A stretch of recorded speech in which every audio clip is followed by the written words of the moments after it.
Aspiring VA ka and gustong-gusto mo nang simulan ang pagiging isang virtual assistant.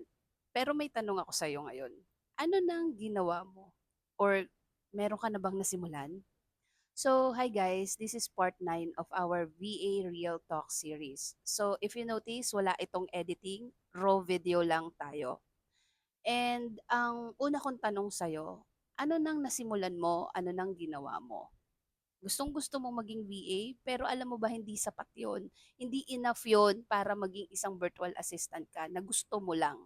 Kung gusto mo pero hindi ka naman kumikilos, hindi ka magiging isang virtual assistant. Or let's say kumikilos ka naman. Let's say nag-i-screenshot ka ng mga posts ng mga nag-o-offer ng pagiging isang VA, nag-i-screenshot ka ng tips, nagse-save ka ng mga posts, nanonood ka ng mga videos. Let's say ginagawa mo 'yon pero wala ka namang action after that. So hindi yan kikilos para sa'yo. Yung mga pinanood mo, yung mga sinave mong post, yung mga screenshot mong tips, walang mangyayari diyan kung hindi ka gagawa ng action. Kung hindi mo pa-practicein yung mga tinuturo ng mga naandito sa social media. Hindi ka magiging VA kung gusto mo lang. Magiging VA ka kung gagalaw ka kahit na maliit na step lang. Okay, kung ihahakbang mo na yung career mo na 'yan, kung gusto mo talaga maging isang VA, kailangan humakbang ka. Ano yung paghakbang na yon? Mag-aral ka muna and then i-update mo yung resume mo. Tapos kung kailangan gumawa ka ng portfolio, gumawa ka ng portfolio.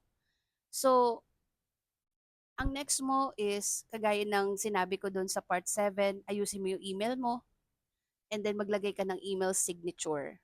And then pag-aralan mo lahat ng pwede mong pag-aralan. Google Workspace, Microsoft, Trello, Asana, Slack, lahat. Madami kang pwedeng pag-aralan. So, bigyan mo yung sarili mo ng timeline kung hanggang kailan ka mag-aaral.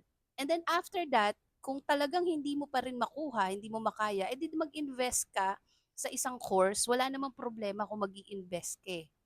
And malaking tulong ang magkaroon ng course kasi dun ka talaga matututo and the good thing is may mga courses na binibigyan ka ng guide talaga, alright? So hindi ko i-offer ngayon yung course ko, pero 100% sa Virtual Kickstart iga-guide ka hanggang sa matuto ka and then within 3 months tutulungan ka namin maka-apply ng trabaho mo.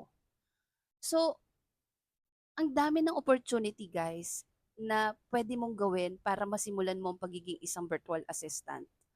Kaya sana, 'wag lang yung puro tanong ka sa mga post na how,